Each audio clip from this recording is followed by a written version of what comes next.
Shalom, selamat malam, salam sejahtera bagi kita semua dalam Kristus Yesus. Kita bersyukur di kesempatan malam hari ini kita sudah masuk di dalam masa raya menyambut Natal di dalam gereja Tuhan. Kita sudah menikmati banyak hal di dalam Tuhan sebagai jemaat Tuhan, sebagai anak-anak Tuhan, sebagai pribadi-pribadi yang menjadi milik Tuhan. Kita sudah menikmati kemurahan kasih Tuhan ini lewat karya Kristus, lewat kelahiran, kehadiran Kristus untuk menjadi penebus bagi setiap kita. Di kesempatan malam hari ini kita bersyukur bisa bersekutu dengan firman Tuhan. Namun sebelum kita masuk lebih dalam ke dalam kebenaran firman Tuhan, kita tunduk kepala dan berdoa. Bapa, di dalam nama Yesus kami bersyukur buat kemurahan dan anugerah-Mu, kasih dan setia-Mu yang senantiasa melimpah-limpah dalam kehidupan kami, sehingga pada malam hari ini kami boleh kembali dipersekutukan dalam kebenaran firman Tuhan.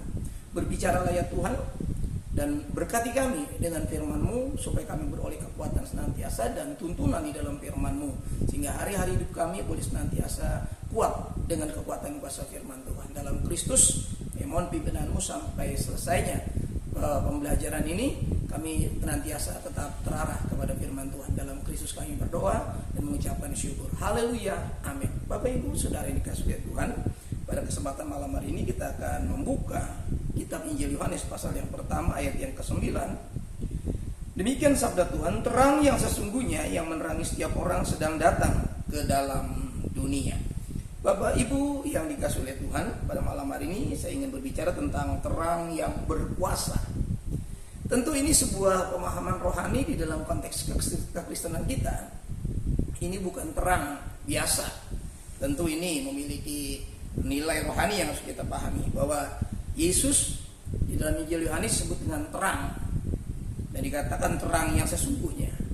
Memang ada beberapa terang yang bukan bersumber dari dirinya sendiri, tapi ada terang yang mendapatkan terang dari sumber yang lain. Ya, dikatakan seperti bulan, yaitu mendapatkan terang dari matahari dan dia tidak punya terang sendiri. Lalu kemudian ada terang-terang yang ditimbulkan di dalam kehidupan kita, keseharian kita lewat benda-benda penerang yang ada di rumah tangga kita. Itu tidak bisa terang sendiri tanpa ada yang membantu untuk menjadi terang. Tapi kalau kita berbicara Kristus yang adalah terang bagi kehidupan manusia, terang bagi dunia, Yesus adalah sumber itu sendiri. Ini yang harus kita pahami. Jadi ketika Yohanes tampil, Injil Yohanes memberikan kesaksian bahwa Yohanes bukan terang yang sesungguhnya, ya. Tapi Yohanes mengatakan bahwa ada pribadi yang lebih besar dari dirinya. Ya, ini dikatakan membuka tali kasutnya pun dia tidak layak. Dan kita perhatikan bahwa di sini Yohanes sedang memberitakan, ya, Rasul Yohanes menyatakan bahwa ketika Yohanes membaptis, ya, Yohanes membaptis ini yang saya mengambil tulisan ini dari Rasul Yohanes, ya. Tapi Yohanes membaptis dia disebut juga nabi pada zaman itu. Jadi kalau saya mau katakan Rasul Yohanes sedang menceritakan ketika Yohanes Pembaptis itu hadir, dia mengatakan aku bukan terangnya sesungguhnya. Nah, tentu ini sudah mengarah kepada kehidupan Kristus yang adalah terang yang menerangi kehidupan manusia di dalam dunia ini. Tentu ini bukan terang biasa, terang yang berbicara tentang kehidupan, kebenaran, keselamatan melalui Yesus Kristus. Kita melihat di dalam Yesaya 49, perhatikan, ini sebuah nubuatan yang saya katakan jauh ratusan tahun, kurang lebih 750 tahun sebelum Kristus hadir. Jadi sudah dinubuatkan ini tentang Kristus, tentang keselamatan, tentang kebenaran di dalam Yesus Kristus yang menyelamatkan. Yesaya 49 ayatnya yang ke-6 dikatakan di sana, judul yang kita temukan, hamba Tuhan sebagai terang di tengah-tengah segala bangsa. Tentu ini bukan manusia biasa, ini manusia ilahi, manusia Yesus, ya, hamba Tuhan yang tidak seperti saya dan saudara. Ya, tentu ini hamba Tuhan yang luar biasa yang namanya Yesus Kristus. Dia menghambakan diri kepada Bapa untuk melayani manusia, menyelamatkan manusia. Ayat 6, saya baca Yesaya 49. Terlalu sedikit bagimu hanya untuk menjadi hambaku, untuk menegakkan suku-suku Yakub dan untuk mengembalikan orang-orang Israel yang masih terpelihara. Tetapi aku akan membuat engkau menjadi terang bagi bangsa-bangsa, supaya keselamatan yang daripadaku sampai ke ujung bumi melalui Yesus Kristus yang adalah terang kebenaran, terang kehidupan, terang keselamatan itu. Nyatalah keselamatan lewat pertobatan dan pengampunan, lewat penebusan di atas Kalvari itu melalui Yesus sebagai hamba Tuhan, hamba kebenaran yang hidup dalam kebenaran karena dia adalah kebenaran itu sendiri, dan dia menjadi keselamatan bagi segala bangsa di seluruh muka bumi yang mau percaya dan menerima dia sebagai Tuhan dan Juru Selamat. Kita lihat dalam Yohanes pasal yang ketiga, Injil Yohanes pasal yang ketiga ayat yang ke-15. Supaya setiap orang yang percaya kepadanya beroleh hidup yang kekal. Terang yang sebagai sumber hidup, ya, ini memberikan kehidupan, bukan kehidupan yang biasa. Kalau manusia bisa hidup dengan terang yang ada, sumber terang dari kehidupan di dunia ini, matahari diberikan Tuhan, tapi matahari itu bukan keselamatan kita, bukan terang yang menyelamatkan. Bulan dan bintang memiliki terang, pelita menyala memiliki, tetapi itu bukan sumber keselamatan kita. Terang yang dimasukkan Yesaya adalah keselamatan bagi seluruh manusia di muka bumi ini adalah Kristus, yang adalah terang yang memberi hidup yang kekal. Perhatikan, ini jarang sekali dibicarakan hidup yang kekal di luar konteks kekristenan. Hanya kekristenan yang selalu membicarakan hidup kekal, hidup yang tidak terbinasakan melalui Yesus dan di dalam Yesus Kristus. Jadi kita sungguh-sungguh berbahagia hidup di dalam Yesus Kristus dan hidup bersama Yesus Kristus. Nah, Yesus adalah terang yang benar bagi orang yang menerimanya. Bagi orang yang mendapatkan terang itu, disinari oleh terang itu, Yesus adalah terang yang benar. Kita lihat dalam 1 Yohanes, ya, ini surat Yohanes yang pertama, ya, setelah Injil Yohanes, pasal 2 ayat yang ke-8. Kita lihat.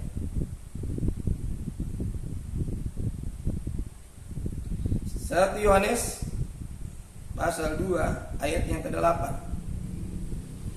Namun perintah baru juga yang kutuliskan kepadamu telah ternyata benar di dalam dia. Perhatikan, di dalam dia dan di dalam kamu. Perhatikan, di dalam dia dan di dalam kamu. Sebab kegelapan sedang lenyap dan terang yang benar telah bercahaya. Saudaraku, proses seorang hidup dalam terang yang memberikan hidup kekal itu ternyata harus kita pahami juga sebagai sebuah penerimaan terhadap perintah yang baru yang memberi hidup, yaitu di dalam kasih karunia Kristus Yesus. Perintah baru bahwa kita mengasihi sama seperti Kristus mengasihi, bukan seperti diri kita sendiri, bukan. Perintah baru dikatakan, aku memberikan perintah baru kepadamu, kata Yesus. Perintah baru tentu yang seperti Yesus mengasihi. Ya, kalau yang lama dikatakan seperti diri sendiri, itu memang akhirnya menemui kegagalan. Ya, harus disempurnakan. Harus kemudian disempurnakan kembali lewat karya Kristus, lewat penebusannya di atas Kalvari. Nah, ia kebenaran yang menyelamatkan. Ya, siapa yang tinggal dalam dia, ya, dan dia tinggal dalam orang yang percaya, ia hidup di dalam kebenaran, dan kebenaran itu akan menyelamatkan, memerdekakan, ya, yaitu Injil yang adalah kebenaran yang sebenarnya. Injil yang memberi hidup baru dengan perintah yang baru. Bapak Ibu, sudah dikasih oleh Tuhan, perintah yang lama ini kemudian banyak menemui kesulitan dalam diri manusia. Ya, hukum-hukum yang lama itu menemui kesulitan dalam diri manusia. Karena manusia tidak ada yang bisa mengerjakan dengan sempurna perintah yang lama di dalam perjanjian yang lama itu. Sehingga perjanjian yang baru harus hadir lewat darah Kristus. Disucikan setiap orang oleh darah Yesus Kristus. Hidup dalam sebuah perjanjian. Hidup dalam sebuah hukum yang baru. Perintah yang baru. Perintah untuk hidup seperti Kristus mengasihi. Bapak Ibu, saudara yang dikasihi oleh Tuhan, Yesus adalah terang yang benar. Tidak ada kebenaran yang lain yang dapat menyelamatkan. Kebenaran manusia, sebenar-benarnya manusia itu tidak bisa menyelamatkan siapapun. Tapi kebenaran Yesus yang diterima oleh manusia itu memberikan hidup. Karena perintah itu baru. Dan sebab yang baru itu memberikan suatu kegairahan yang berbeda, yaitu untuk menyenangkan hati Bapa sama seperti Kristus. Dalam kegairahan hidupnya selalu menyenangkan hati Bapa. Yang terakhir, terang yang benar itu berkuasa. Ya, kalau tadi terang Yesus adalah terang yang benar, dan sekarang kita lihat terang yang benar itu berkuasa sesuai dengan renungan kita. Terang yang berkuasa. Yohanes 1 ayat yang kelima.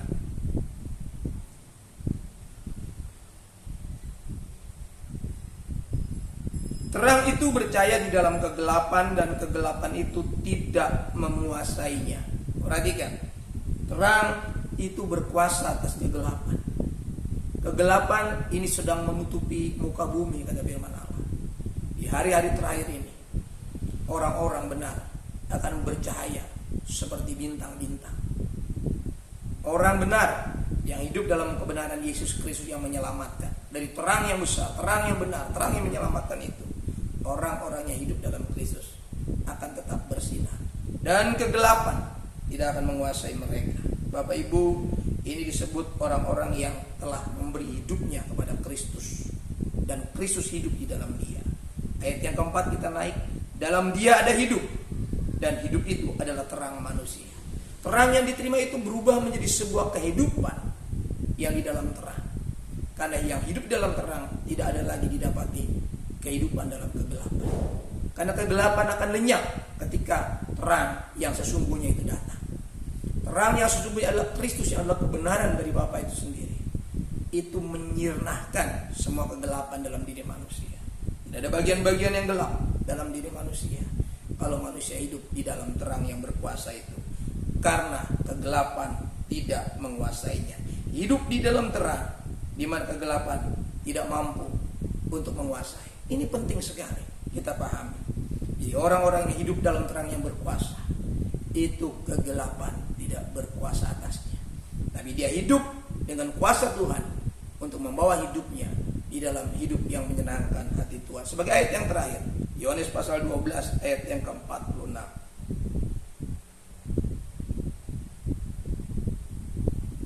Injil Yohanes pasal 12 ayat yang ke-46.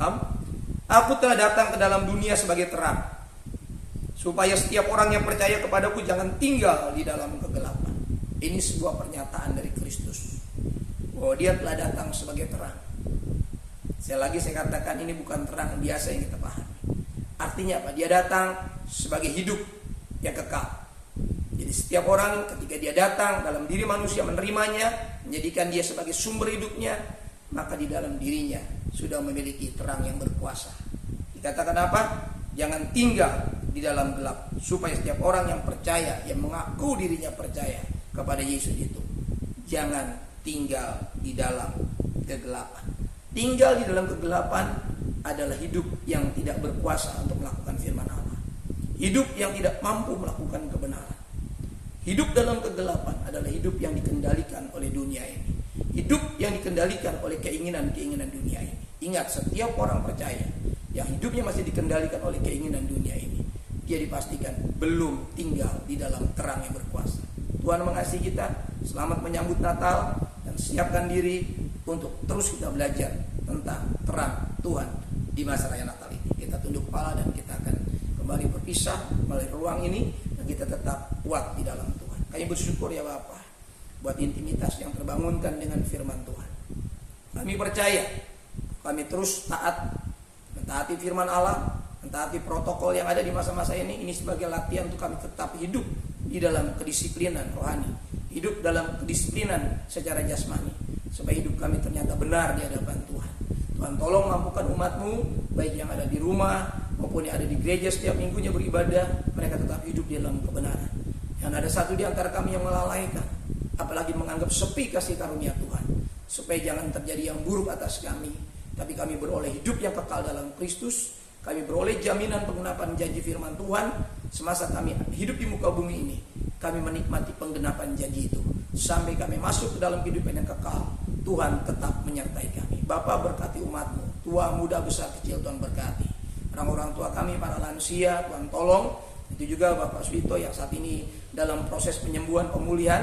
Tuhan, kiranya di dalam nama Yesus, doa-doa hamba-hamba Tuhan, doa-doa umat Tuhan, doa-doa keluarga yang disatukan menjadi kekuatan, kuasa untuk pemulihan dan kesembuhan. Hanya Yesus yang sanggup memulihkan dan menyembuhkan. Mungkin juga ada orang tua kami lansia, para janda, duda, single parent yang mungkin saat ini kurang sehat. Tuhan jamah pulihkan dan sembuhkan dalam nama Yesus. Para suami istri, Tuhan berkati dengan kemampuan, damai sejahtera, kekuatan, sukacita untuk membawa rumah tangga di dalam takut akan Tuhan, di di dalam menyembah Yesus Kristus Tuhan, sehingga anak-anak kami semua terpelihara sempurna, bertumbuh dalam pengenalan akan Tuhan. Setiap keluarga boleh mengalami damai sejahtera, shalom, sukacita, berkat pemeliharaan di masa Natal jelang tahun baru juga. Anak-anakmu, umatmu, rumah tangga lepas rumah tangga, pribadi lepas pribadi, diberkati oleh Tuhan. Gereja Tuhan dalam pelayanan jelang Natal ini, walaupun kami tidak merayakan perayaan secara besar, namun kami percaya persekutuan yang dibangun di rumah maupun di gereja dalam ibadah yang dikerjakan, Tuhan memberkati umat-umatmu yang siap menabur untuk ibadah Natal kami, untuk program yang akan diadakan lewat koordinator kepanitiaan kecil yang dibentuk. Kiranya semua boleh menabur dengan sukacita, karena kami tahu Tuhan sudah memberkati banyak atas hidup kami, supaya kami juga sungguh-sungguh mempermuliakan nama Tuhan dengan berkat-berkat yang kami terima, supaya hidup kami ternyata benar menurut firman Allah. Kami percaya berkat-Mu tidak terhalang atas kehidupan kami. Sekali lagi Tuhan berkati persembahan-persembahan yang akan kami berikan juga lewat ibadah tengah minggu ini, sehingga apa yang kami berikan mempermuliakan nama Tuhan dan menopang pekerjaan. Terima kasih Tuhan, anak-anak-Mu dalam pekerjaan Tuhan berkati, dalam usaha perdagangan mereka, bisnis mereka, apa yang mereka upayakan berhasil. Yang sudah mulai bekerja, baru mulai bekerja, Tuhan berikan kekuatan, kemampuan untuk bertahan. Yang sudah bekerja, Tuhan lindungi posisi jabatan mereka. Yang baru memulai usaha juga Tuhan berkati. Yang berusaha kecil-kecilan di rumah, bisnis online, berdagang keliling, Tuhan berkati dalam nama Yesus Kristus. Terima kasih Tuhan. Pendidikan putra-putri kami dari tingkat dasar sampai perguruan tinggi, Tuhan memberkati. Lepas pendidikan mereka boleh bekerja sesuai bidang disiplin ilmu yang mereka miliki. Balita batita kami juga Tuhan berikan pertumbuhan dalam kehidupan mereka, nutrisi yang cukup, sehingga anak-anak kami semua mengalami proses pertumbuhan dan pengenalan akan Tuhan yang benar. Kelak mereka menjadi pribadi-pribadi yang melayani Tuhan. Terima kasih, damai sejahtera Tuhan menyertai kami, berkat-berkat Tuhan melimpah atas kehidupan kami. Tutup bungkus keluar masuk kami, sertai kami. Malam hari ini yang belum kembali ke rumah Tuhan kumpulkan, bahwa kami melewati malam hari ini, bangunkan besok pagi dengan berkat-berkat yang sudah dipersiapkan, umur yang diperpanjang. Kami percaya hidup kami boleh mempermuliakan nama Tuhan. Sidang jemaat yang dirahmati oleh Tuhan, buka kedua belah telapak tangan, arahkan mata hatimu kepada berkat Tuhan. Turunlah kiranya anugerah damai sejahtera dari Bapa kita yang di surga, kasih sayang dan kecintaan dari Tuhan Yesus Kristus, dan penyertaan Allah Roh Kudus menyertai saya dan saudara mulai malam hari ini sampai fajar Maranatha. Tuhan menjemput kita di awan-awan yang permai. Dalam berkat nama Tuhan Yesus Kristus, kita yang menerima berkat Tuhan sama-sama katakan amin. Tuhan berkati kita. Shalom, selamat malam. Sampai bertemu dalam ibadah berikutnya. Tuhan memberkati.